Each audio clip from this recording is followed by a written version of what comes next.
नमस्कार दोस्तों। आज हम एक्सप्लेन करेंगे 2023 में रिलीज होने वाली हॉलीवुड की best horror movies control freak. Movie की शुरुआत वेलेरी नामक इस महिला से होती है जो कि एक मोटिवेशनल स्पीकर होती है और वह स्पीच दे रही होती है। वह अपनी पर्सनल लाइफ में खुद बहुत ही ज़्यादा परेशान रहती है। दरअसल उसे डरावने सपने आते हैं और उसके सर में बहुत ही ज़्यादा खुजली हो रही है। इसके बाद वेलेरी वहाँ से अपने घर आती है पति के साथ। वह अपने घर में अकेली रहती है। दरअसल उसकी माँ मर चुकी है और वेलेरी के पिता एक मठ में रहते हैं। तभी उसे कुछ लेटर आता है जिसे पढ़कर वह उदास हो जाती है और अपने फ्रेंड से मिलने चली जाती है। दरअसल उसके सर में कुछ ज़्यादा ही खुजली हो रही है अब, जिसके कारण रात में सो भी नहीं पाती। हालांकि वह दवा ले रही है पर उसे आराम नहीं हो रहा है। वह रात को उठ कर इंटरनेट पर इसके बारे में सर्च करती है और तब वह इसके सिम्टम्स को इंटरनेट पर देखकर और भी डर जाती है। एक सुबह वह मेडिटेशन कर रही होती है, तभी उसे एक अजीब सा स्वप्न दिन में ही दिखाई देता है, जैसे उसे कोई हाथों से पकड़कर चारों तरफ से दबा रहा हो और उसे वह स्पर्श हकीकत में महसूस हुआ और उसकी आंखें वहाँ पर खुल जाती है और उसे चारों तरफ कुछ चींटी दिखती है। दरअसल उसके घर में कुछ ज़्यादा ही चींटियाँ होती हैं। इस बात को वह नोटिस करती है और वह इन चींटियों से काफ़ी ज़्यादा परेशान हो गई होती है। अब यहाँ से वह अपने आंटी के पास जाती है तथा अपनी मॉम के बारे में वह कुछ पूछना चाहती है। उसकी आंटी ने उसे कुछ भी बताने से मना कर दिया और उसे जहाँ पे बॉक्स रखा होता है वहाँ पर भेज देती। जहाँ पर बॉक्सेस रखे होते हैं वहाँ से गायब था तथा वहाँ पर चींटियाँ कुछ ज़्यादा ही दिख रही थी चारों तरफ और कुछ एंटिटी है जो चींटियों को अपनी तरफ आकर्षित कर रही हैं। जब वो वहाँ बॉक्सेस को ढूंढ रही होती है तो वहाँ पे भी उसी चींटियाँ देखती हैं। तब वह आंटी से पूछती हैं आखिर एक बॉक्स यहाँ पर नहीं है।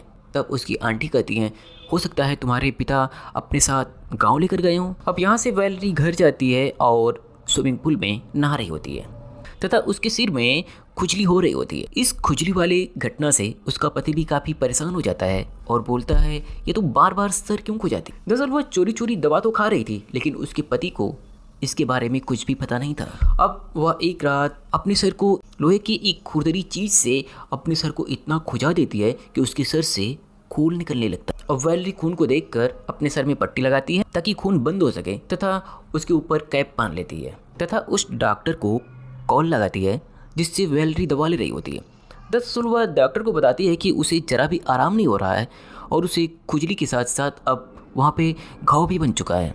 तब उसके डॉक्टर उसकी फैमिली की हिस्ट्री को जानने को बोलते हैं। क्या उसकी माँ को भी ऐसी कोई एलर्जी थी जिससे हो सकता है वो वेलेरी के अंदर आई हो, और वह पूरी तरह से उसका डायग्नोसिस करने की बात करते हैं। अब वेलेरी यहाँ से अपने डैड से मिलने जाती है जो कि एक बौद्ध मठ में रहते थे तथा उनसे अपनी माँ के बॉक्सेस के बारे में पूछती हैं, जिस पर वो बोलते हैं मुझे कोई बॉक्सेस के बारे में नहीं पता।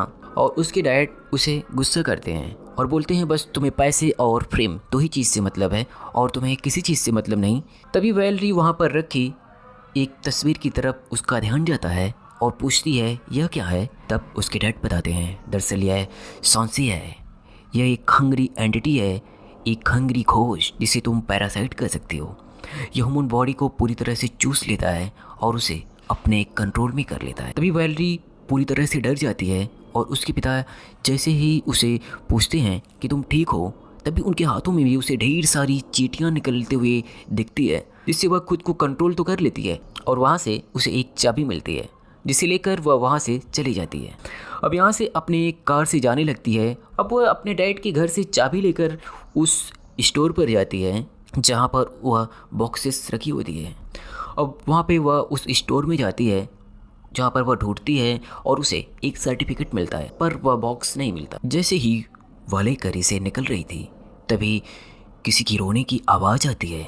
जैसे ही वह वहाँ जाती है वहाँ पर देखती है ढेर सारी चींटियाँ हैं और ऐसा लगता है जैसे कोई घोस्ट उसे पीछे से पकड़ रहा हो। वह पूरी तरह से डर जाती है। तभी वह चिल्लाती है, तभी पीछे से सिक्योरिटी वाला उसे पीछे दिखता है और उसे वहाँ से बाहर भेजता है। कहानी के नेक्स्ट सीन में अब रात को फ़ोटो को साफ कर रही होती है वेलेरी। तभी वह एल्बम को देखती है जो कि उस लॉकर से वह लाई होती है और जिसमें उसके पिता और उसकी माँ होती है।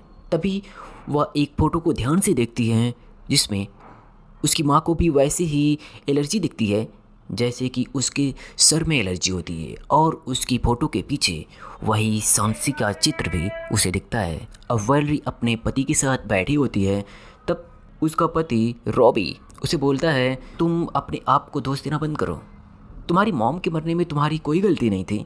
जिस पर वैलेरी उसे गुस्सा हो जाती है और यहाँ से सोने चली जाती है। अब वैलेरी सोने से पहले अपने हाथों में ग्लव्स बांधती है ताकि वे अपने सिर को खुजा ना सके, और अगर खुजाए भी तो वहाँ पर चोट ना हो पाए।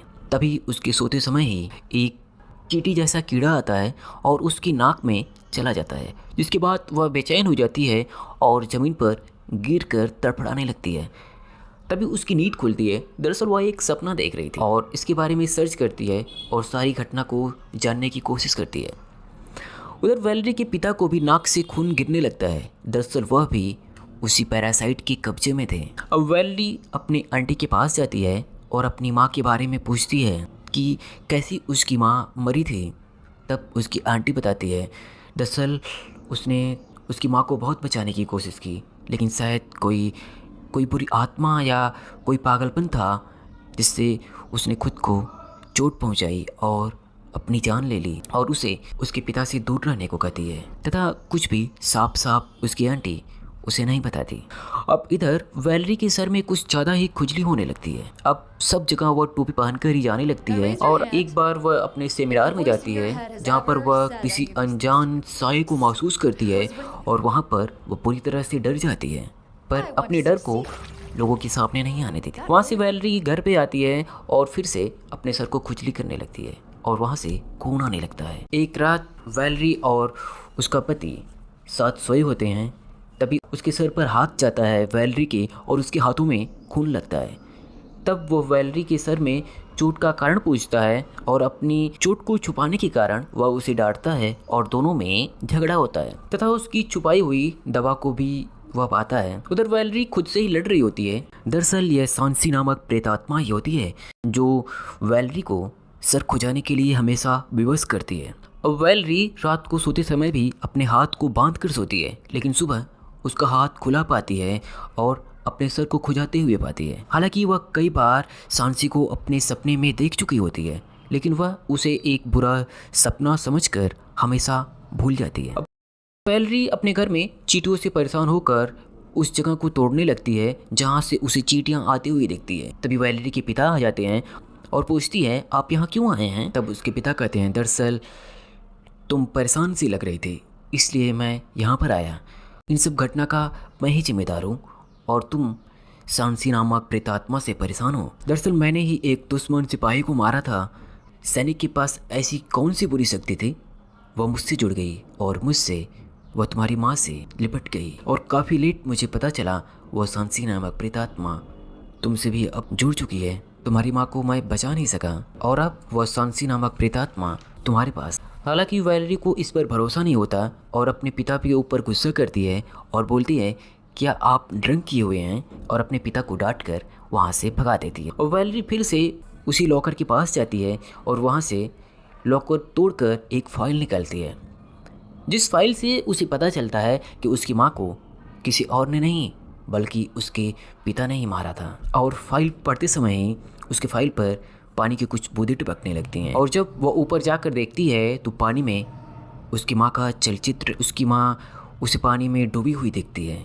इधर वैलेरी का पिता जब अपने मठ पर आता है तो वैलेरी वहाँ पहले से ही उस रूम में होती है।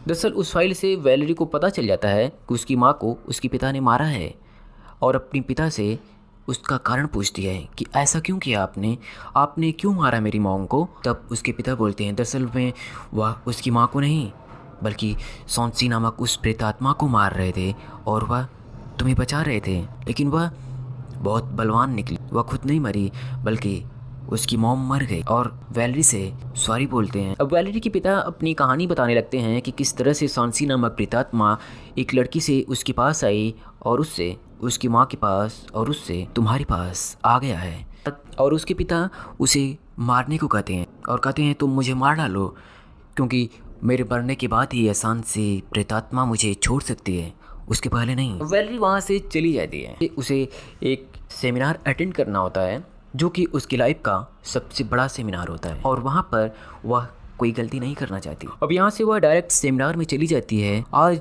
वह सॉन्सी नामक प्रेतात्मा उसके फैन के सामने ही उसे अजीब अजीब हरकत करने के लिए विवश कर देता है। पूरे सेमिनार में तड़पती हुई पाती है अपने आप।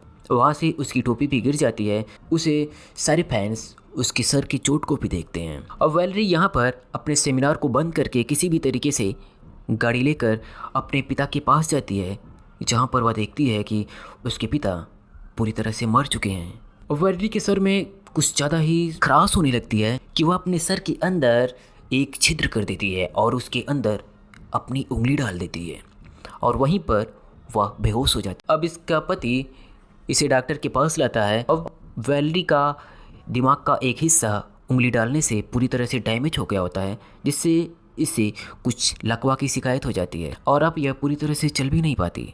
जब यह अस्पताल में भर्ती होती है तब भी इसे सॉन्सी नामक प्रेतात्मा उसे इसके पास दिखती है और सर को खुजाते हुए देखती है। हालांकि बीमारी में उसका पति रॉबी अब वैलेरी के साथ होता है और उसकी केयर करता है। उसका हाथ बांध कर सोता है ताकि वह अपने सर को खुजा ना सके, लेकिन सुबह उसका हाथ खुला पाता है और उसके पास एक सीसर पाता है, जिससे वह गुस्सा हो जाता है। और वैलेरी बताती है दरअसल वह सब उसने नहीं किया, बल्कि कुछ है यहाँ पर, कोई प्रेतात्मा है जो उसे बार बार ऐसा करवा रही है। लेकिन उसके पति ने एक नहीं सुना। अब वैलेरी अकेली ही अपनी मोटिवेशनल वीडियो देख रही होती है और उस पैरासाइट से लड़ने की हिम्मत बनाती। अब अपने पति को बेहोश की दवा खिलाकर एक रूम में कैद कर देती है ताकि उसका पति आड़े ना आए और वह सुरक्षित रहे, और अपने बिहेवियर के लिए अपने पति से सॉरी भी बोलती है। अब वैलेरी उस सॉन्सी नामक प्रेतात्मा से कांटेक्ट करती है और सामने आने को बोलती है और कहती है मुझे पता है तुम यहीं पर हो, मेरे सामने आओ। अब सॉन्सी सामने तो आता है, लेकिन सामने आने के बाद वह पूरी तरह से असहज महसूस करती है खुद को और उसे वह घायल कर देता है और उसकी एक भुजा को वह चाकू से कट कर देता है। अब वह हारा हुआ महसूस कर रही होती है। हालांकि फिर वह अपने आप को मोटिवेट करती है और उस प्रेतात्मा से लड़ने को तैयार करती है। दूसरी तरफ वैलेरी अपने सर को खुजाने को लेकर अब खुद परेशान हो चुकी होती है। अब वह यह डिसाइड करती है कि वह अपने हाथ को ही काट डाले, क्योंकि वह खुजाना कंट्रोल नहीं कर सकती और अगर हाथ ही नहीं होगा यह तो वह खुजा ही नहीं सकेगी। ऐसा ही करती है और वैलेरी अपने हाथ को ही काट कर फेंक देती है।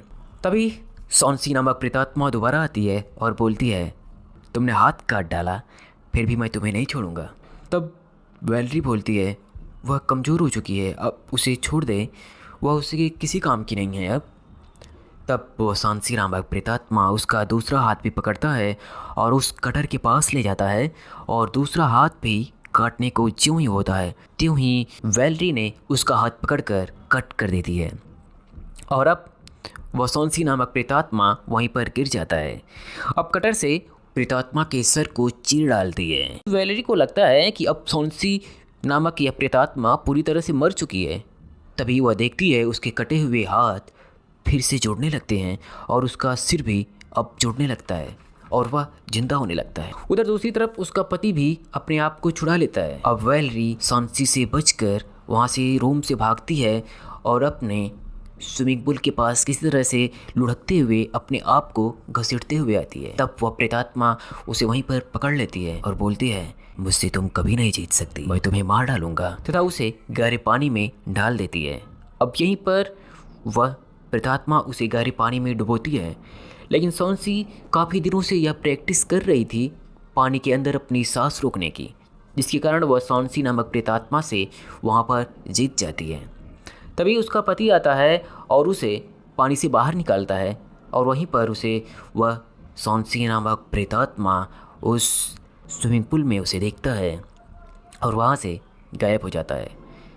अब यहाँ से कहानी आगे बढ़ती है और करीब 3 साल बाद सॉन्सी को एक छोटा बच्चा होता है जिसे वह खिला रही होती है, जिसके साथ वह खेलती व हंसती हुई दिखाई जाती है और अपने बेटे को किसी भी समस्या से जूझने का हौसला दे रही होती। तभी वह छोटा सा कीड़ा भी उसके बेटे की नाक के अंदर जाता हुआ दिखाई देता है और यहीं पर यह कहानी समाप्त होती। आई होप आपको एक्सप्लेनेशन अच्छी लगी होगी। अगर आपको अच्छा लगा तो वीडियो को लाइक करिएगा, चैनल को सब्सक्राइब करिएगा। Thanks for watching.